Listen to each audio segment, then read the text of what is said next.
The first question might be, why should you even bother improving yourself? And I think the answer to that is something like, so you don't suffer any more stupidly than you have to. And maybe so others don't have to either. It's something like that. You know, like there's a real injunction at the bottom of it. It's not some casual self-help doctrine. It's that if you don't organize yourself properly, you'll pay for it, and in a big way, and so will the people around you. Now, and you could say, well, I don't care about that, but that's actually not true. You actually do care about that, because if you're in pain, you will care about it. And so you do care about it, even if it's just that negative way, you know. It's very rare that you can find someone who's in excruciating pain who would ever say, well, it would be no better if I was out of this. Sort of pain is one of those things that brings the idea that it would be better if it didn't exist along with it. It's incontrovertible. So you get your act together so that there isn't any more stupid pain around you than necessary. Well, so then the question might be, well, how would you go about getting your act together? And the answer to that, and this is a phenomenological idea too, it's something like, look around for something that bothers you and see if you can fix it. Now, I often tell people too, fix the things you repeat every day, because people tend to think of those as trivial, right?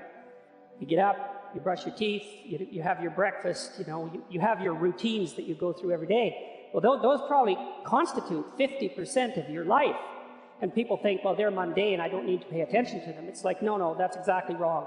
The things you do every day, those are the most important things you do. Hands down. All you have to do is do the arithmetic. Let's say you go into you can do this in a room. It's quite fun to do it just when you're sitting in a room, like a room, maybe your bedroom. You can sit there and just sort of meditate on it and think, okay, if I wanted to spend 10 minutes making this room better, what would I have to do? And you have to ask yourself that, right? It's not a command, it's like a genuine question. And things will pop out in the room that you know, there's a stack of papers over there that's kind of bugging you, and you know that maybe a little order there would be a good thing, and you know, there's some rubbish behind your computer monitor that you haven't attended to for like 6 months, and the room would be slightly better if it was a little less dusty and the cables weren't all tangled up the same way. And like, if you allow yourself just to consider the expanse in which you exist at that moment, there'll be all sorts of things that'll pop out in it that you could just fix. And, you know, I might say, well, if you were coming to see me for psychotherapy, this easiest thing for us to do first would just be to get you to organize your room. You think, well, is that psychotherapy? And the answer is, well, it depends on how you conceive the limits of your being. And I would say, start where you can start. You know, if something announces itself to you, which is a strange way of thinking about it, as in need of repair, that you could repair, then, hey, fix it. You fix 100 things like that, your life will be a lot different. See, part of what artists do, for example, when Van Gogh paints a room, and you look at it glowing, he's trying to show you what's beyond your perception of the room. And I mean this technically, like the way that your visual system is set up is that whenever memory and presumption can replace direct perception, it will, because it's simpler. So you literally see what you expect to see. And if what you see is dull and drab and boring and pointless and uninspiring, then that's you. It's not what's there. And what the artist does when he or she re-represents that mundane reality is to remind you of what's behind it, the potential that's there.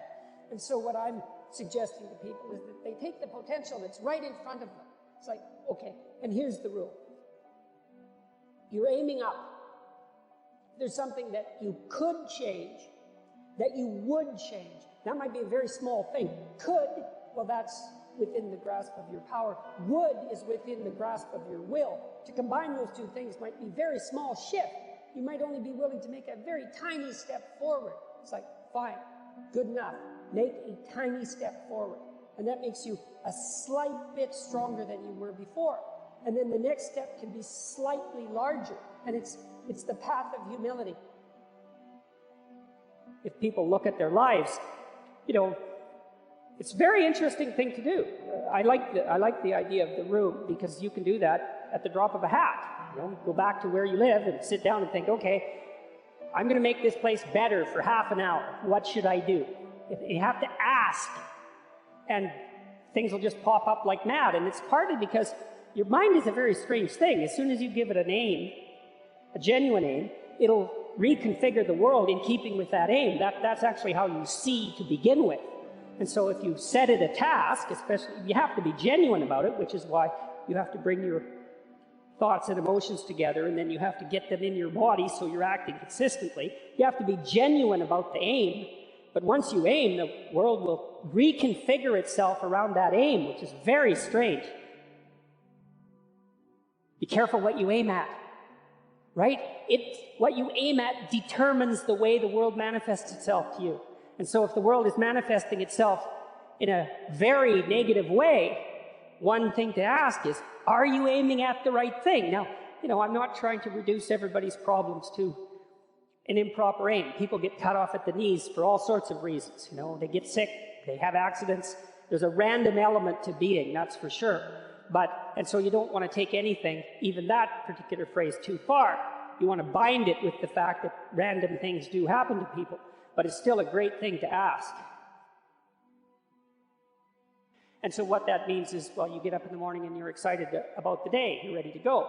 And so as far as I can tell, what you do is you specify your long-term ideal. Maybe you also specify a place you want to stay the hell away from so that you're terrified to fail as well as excited about succeeding, because that's also useful. You specify your goal. You do that in some sense as a unique individual. You want to specify goals that make you say, oh, if that could happen as a consequence of my efforts, it would clearly be worthwhile. Okay, well, this is what I'm aiming for. How does that instantiate itself day to day, week to week, month to month? And that's where something like a schedule can be unbelievably useful. Google Calendar. It's like, make a damn schedule and stick to it. Okay, so what's the rule with the schedule? It's not a bloody prison. That's the first thing that people do wrong. They say, well, I don't like to follow a schedule. It's like, well, what kind of schedule are you setting up? Well, I have to do this, then I have to do this, then I have to do this, and then I just go play video games, because who wants to do all these things that I have to do? It's like, wrong. Set the damn schedule up so that you have the day you want. That's the trick. It's like, okay, I've got tomorrow. If I was going to set it up so it was the best possible day I could have, practically speaking, what would it look like? Maybe 20% of your day has to be responsibility and obligation, or maybe it's more than that, depending on how far behind you are. But even that, you can ask yourself, okay, well, I've got these responsibilities. I have to schedule the damn things in. What's the right ratio of responsibility to reward? And you can ask yourself that, just like you'd negotiate with someone who is working for you. It's like, okay, you got to work tomorrow. Okay, so I want you to work tomorrow. And you might say, okay, well, what are you going to do for me that makes it likely that I'll work for you?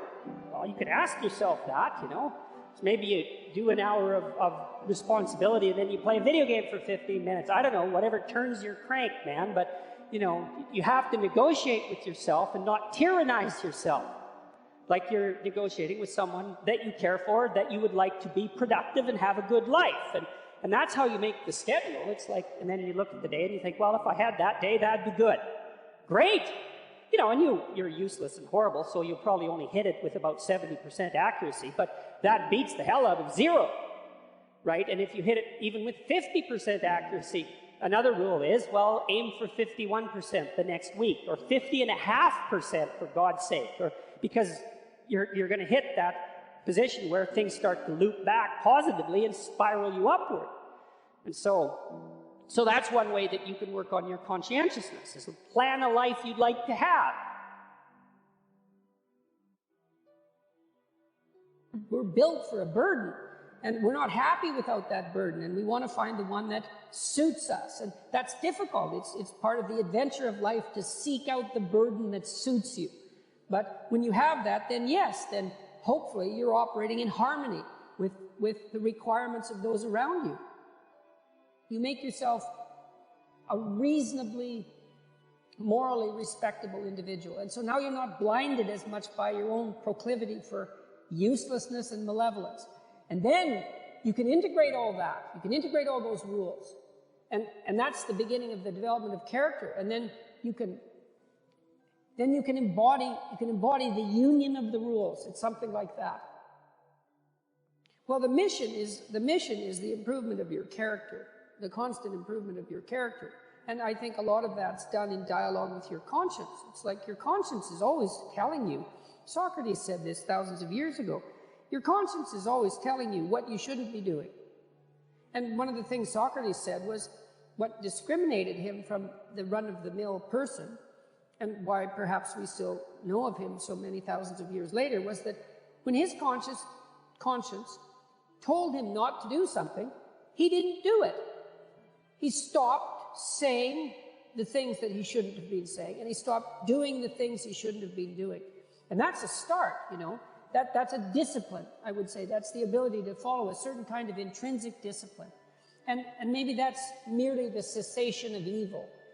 That's not exactly the same as the pursuit of positive good. Let's say you haven't got there yet, but that's a start. You clear away the obstacles from your vision by ceasing to engage in those activities you know to be wrong. And then the world starts to lay itself out in more pristine form. And then maybe you can start to apprehend what would be positively good instead of merely not wrong.